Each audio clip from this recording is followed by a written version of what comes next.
Hello વિદ્યાર્થી મિત્રો, આપ સૌનું આપની યુટ્યુબ ચેનલ પર હાર્દિક સ્વાગત છે. તો આજે હું તમારા માટે લઈને આવી ગઈ છું ધોરણ 9 વિષય ગણિત પાઠ 9 વર્તુળના સ્વાધ્યાય 9.2ના તમામ પ્રશ્નોના ઉત્તરોની સમજૂતી, તે પણ આપણી ગણિતની નવી બુક પ્રમાણે. તે પહેલાં તમે જો આગળનો વિડીયો ન જોયો હોય તો તે જરૂરથી જોઈ લેજો અને આપણી ચેનલને લાઇક અને સબસ્ક્રાઈબ જરૂરથી કરી દેજો. તો ચાલો આપણે આ સ્વાધ્યાયના તમામ પ્રશ્નોના ઉત્તરોની સમજૂતી મેળવીએ. તો અહીં આપણા સ્વાધ્યાયનો પહેલો પ્રશ્ન છે. 1.5 સેમી અને 3 સેમી ત્રિજ્યાવાળા બે વર્તુળો બે બિંદુમાં છેદે છે અને તેમના કેન્દ્ર વચ્ચેનું અંતર એ 4 સેમી છે. સામાન્ય જીવનની લંબાઈ શોધો.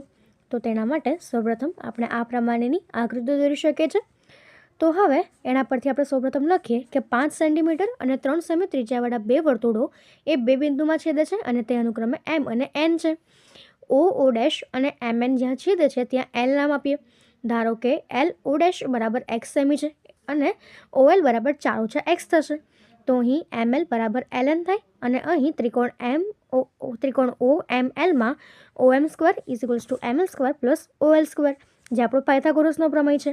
તો હવે આપણી પાસે આ બધી કિંમતો છે કે 5નો વર્ગ બરાબર ML નો વર્ગ વત્તા 4 - x આખાનો વર્ગ, એટલે 5નો વર્ગ 25 બરાબર ML² વત્તા આપણે જો a ઓછા b આખાનું વર્ગનું સૂત્ર મૂકીએ તો તે થશે a² ઓછા 2ab વત્તા b². તો માટે તે થશે 4નો વર્ગ 16 ઓછા 2ab એટલે 2 × 4 × x એટલે ઓછા 4 8x વત્તા b² એટલે x². તો માટે તે થશે ML² બરાબર 9 વત્તા 8x ઓછા x², કે જેને આપણે પરિણામ નંબર 1 આપી દઈએ. તથા ત્રિકોણ MLO ડેશમાં O ડેશ M² બરાબર ML² વત્તા O ડેશ L². તો માટે 3નો વર્ગ બરાબર ML નો વર્ગ વત્તા x નો વર્ગ. તો માટે તે આપણને મળશે 9 બરાબર ML² વત્તા x², એટલે આપણને ML² મળશે 9 ઓછા x², જેને આપણે પરિણામ નંબર 2 આપી દઈએ. તો હવે આપણે જો પરિણામ 1 અને 2ને સરખાવી દઈએ તો તે થશે 9 વત્તા 8x ઓછા x² બરાબર 9 ઓછા x². તો અહીંયાથી 9 કેન્સલ થશે અને ઓછા x² કેન્સલ થશે. તો માટે 8x બરાબર 0 તો x બરાબર 0. તો માટે ML બરાબર LN બરાબર 3 થશે. માટે MN એની સામાન્ય જીવા છે, એટલે MN બરાબર ML વત્તા NL એટલે 3 વત્તા 3, તો તે આપણને 6 મળશે. તો હવે એના પછીનો આપણો બીજો પ્રશ્ન છે કે જો વર્તુળની બે સમાન જીવાઓ વર્તુળની અંદર છેદે તો એક જીવાના કપાતા ભાગ અને તેને કાપતા બીજા જીવાના ભાગ સમાન છે એવું સાબિત કરો. તો તેના માટે આપણે સૌપ્રથમ લખીએ કે O કેન્દ્રવાળા વર્તુળમાં જીવા AB અને CD એ પરસ્પર M બિંદુમાં છેદે છે, કે જેમાં OP લંબ AB છે અને OQ લંબ CD દોરવાનો છે. જેમાં AB બરાબર CD જે આપણને પ્રશ્નમાં આપ્યું છે અને OP બરાબર PQ, કે જે વર્તુળની તમામ જીવાઓ કેન્દ્રથી સમાન અંતરે આવેલી છે. તો માટે એના પછી આપણે લખીએ કે હવે કાટકોણ ત્રિકોણ OPM અને કાટકોણ ત્રિકોણ OQMમાં OP બરાબર OQ જે આપણે ઉપર મુજબ જોયું હતું અને OM બરાબર OM જે આપણી સામાન્ય બાજુ છે. તો આમ કાકબા શરતના આધારે ત્રિકોણ OPM સમરૂપ ત્રિકોણ OQM થાય, જેના પ્રમાણેની આપણે આકૃતિ આ દોરી શકીએ છીએ. તો માટે PM બરાબર QM થશે અને 1/3 AM બરાબર 1/3 DM. તો માટે તે AM બરાબર DM થાય, જેને આપણે પરિણામ 1 આપી દઈએ અને માટે તેનાથી આપણે લખી શકીએ કે AB બરાબર CD. તો હવે એના પછી આપણે લખી શકીએ કે AB ઓછા AM બરાબર CD ઓછા DM, એટલે કે અહીંયા AB ઓછા AM એટલે તે આપણને થશે BM અને CD ઓછા DM તો તે થશે CM, એટલે કે CM બરાબર BM, જેને આપણે પરિણામ નંબર 2 લખી શકીએ. તો હવે પરિણામ 1 અને 2 પરથી AM બરાબર DM અને CM બરાબર BM થાય. આમ જો વર્તુળની બે સમાન જીવાઓ કેન્દ્રથી અંદર છેદે છે તો તે જીવાના કપાતા ભાગ અને તેને કાપતા બીજા જીવાના ભાગે સમાન થશે. એના પછીનો આપણો ત્રીજો પ્રશ્ન છે કે જો વર્તુળની બે સમાન જીવાઓ વર્તુળની અંદર છેદે તો સાબિત કરો કે વર્તુળને કેન્દ્ર સાથે જોડતી રેખા એ જીવા સાથે સમાન ખૂણા બનાવે છે. તો અહીં આપણે ઉપર પ્રમાણેની જ આકૃતિ દોરીશું અને લખીશું કે O કેન્દ્રવાળા વર્તુળની બે સમાન જીવાઓ AB અને CD છે.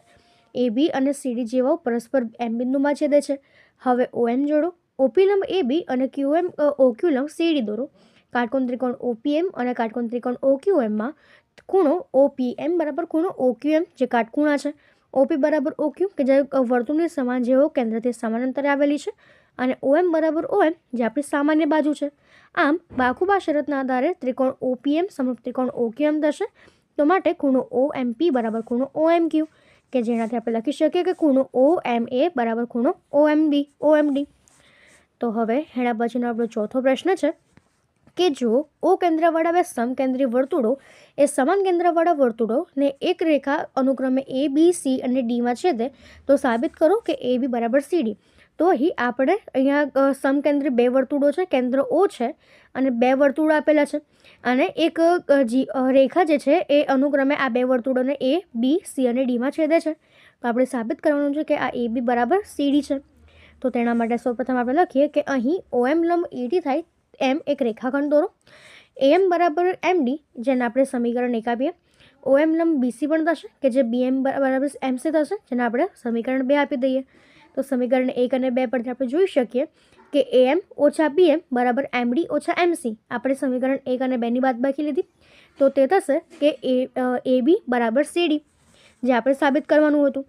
તો હવે એના પછીનો પાંચમો પ્રશ્ન છે કે એક વિરહ સ્થાનમાં 5 મીટર ત્રિજ્યાવાળા દોરેલા વર્તુળ પર રમત રમવા માટે 3 છોકરીઓ રેશમા, સલમા અને મનદીપ એ ઊભા છે. રેશમા દોરડાને સલમા તરફ ફેંકે છે, સલમા મનદીપ તરફ ફેંકે છે અને મનદીપ રેશમા તરફ દોરડો ફેંકે છે. જો રેશમા અને સલમા વચ્ચે તથા સલમા અને મનદીપ વચ્ચેનું અંતર એ 6 મીટરનું હોય તો રેશમા અને મનદીપ વચ્ચેનું અંતર કેટલું થશે? તો અહીં આ 3 છોકરીઓ ABC એટલે કે રેશમા, સલમા અને મનદીપ એ દોરડા ફેંકે છે અને અહીંયા એનું કેન્દ્ર O છે. તો માટે આ પ્રમાણેની આકૃતિ દોરીશું. તો એમાં સૌપ્રથમ આપણે લખીએ કે આકૃતિ પરથી AB બરાબર BC બરાબર 6 સેમી અને OA બરાબર 5 સેમી. તો AM લંબ AC થાય એવી એક રચના કરી લઈએ. તો માટે અહીં AB બરાબર BC હોવાથી ABC એ સમબાજુ ત્રિકોણ થશે. તો માટે M એ ACનું મધ્ય બિંદુ થશે. તો હવે ધારો કે AM બરાબર Y અને OM બરાબર X છે. તો માટે BM બરાબર 5 ઓછા X થાય. ત્રિકોણ OMAમાં પાયથાગોરસના પ્રમેય મુજબ OA નો વર્ગ બરાબર OM નો વર્ગ વત્તા AM નો વર્ગ એટલે કે 5 નો વર્ગ બરાબર X નો વર્ગ વત્તા Y નો વર્ગ જેને આપણે સમીકરણ 1 આપી દઈએ. એવી જ રીતે જો આપણે પાયથાગોરસનો પ્રમેય ત્રિકોણ AMB માટે વાપરીએ તો AB નો વર્ગ બરાબર BM નો વર્ગ વત્તા AM નો વર્ગ એટલે આપણને AB આપ્યા છે 6 એટલે 6 નો વર્ગ બરાબર 5 ઓછા X આખાનો વર્ગ વત્તા Y નો વર્ગ જેને સમીકરણ 2 આપી દઈએ. તો માટે 2માંથી 1ને બાદ કરી દઈએ તો 36 ઓછા 25 બરાબર 5 ઓછા X આખાનો વર્ગ વત્તા Y નો વર્ગ ઓછા X નો વર્ગ ઓછા Y નો વર્ગ. તો અહીંથી વત્તા Y ઓછા Y નો વર્ગ આખાનો કેન્સલ થઈ જશે. 25 ઓછા 9 તો તે આપણને 9 મળશે. અહીંયાથી આપણે જો A ઓછા B આખાના વર્ગનું સૂત્ર મૂકીએ તો A નો વર્ગ 25 ઓછા 2AB એટલે -10X વત્તા B² એટલે X² વત્તા Y² ઓછા X² ઓછા Y². તો અહીંયાથી આ કેન્સલ થશે. તો અહીંથી આપણને મળશે 14 બરાબર 10X. તો માટે X બરાબર 7/5. તો માટે Y² વત્તા 7/25 બરાબર 25. તો તે આપણને મળશે Y² બરાબર 25 ઓછા 49/25. તો તે આપણને મળશે 24/5.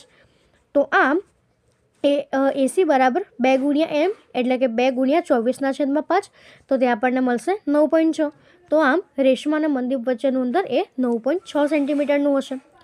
તો હવે એના પછીનો આપણો છઠ્ઠો પ્રશ્ન છે કે એક વસાહતમાં 20 મીટર ત્રિજ્યાવાળું એક વર્તુળાકાર વિરહસ્થાન આવેલું છે.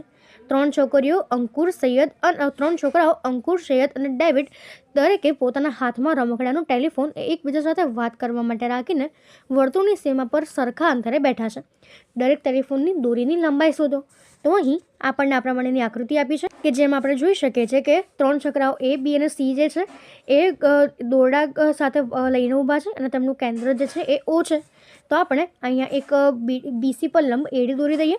તો માટે આપણે લખીએ કે આમ આકૃતિમાં પ્રમાણે 3 છોકરાઓ અંકુર, સૈયદ અને ડેવિડ અનુક્રમે ABC સ્થાન પર બેઠા છે.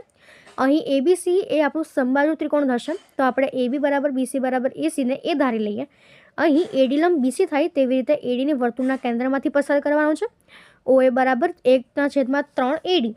તો હવે ત્રિકોણ ABC માટે પાયથાગોરસનો પ્રમેય વાપરતા AB નો વર્ગ બરાબર AD નો વર્ગ વત્તા BD નો વર્ગ. તો માટે AD નો વર્ગ બરાબર BD નો વર્ગ ઓછા AB નો વર્ગ. તો તે થશે A નો વર્ગ ઓછા A/2 આખાનો વર્ગ એટલે કે તે આપણને મળશે કે 3A નો વર્ગ છેદમાં 4. તો માટે AD મળશે વર્ગમૂળમાં 3 A/2. તો માટે OA આપણને મળશે 2/3 AD. તો OA આપણો છે 20 2/3 ગુણ્યા વર્ગમૂળમાં 3 A/2. તો માટે એ જો શોધવું હોય તો તે થશે 20 ગુણ્યા 3/2 ગુણ્યા √3/2. તો અહીં તે આપણને મળશે કે 20 √3 મીટર. તો માટે દરેક ટેલિફોનના દોરીની લંબાઈ 20 વર્ગમૂળમાં 3 મીટર થશે. તો આપણે આ પ્રમાણે તે શોધી શકીએ છીએ. તો અહીં આપણો આ સ્વાધ્યાય પૂર્ણ થાય છે. જો તમને આમાં કોઈ પણ ડાઉટ હોય તો તમે તે કોમેન્ટ સેક્શનમાં જરૂરથી જણાવી શકો છો. અને આપણી ચેનલને લાઇક, શેર અને સબસ્ક્રાઈબ જરૂરથી કરી દેજો. Thank you.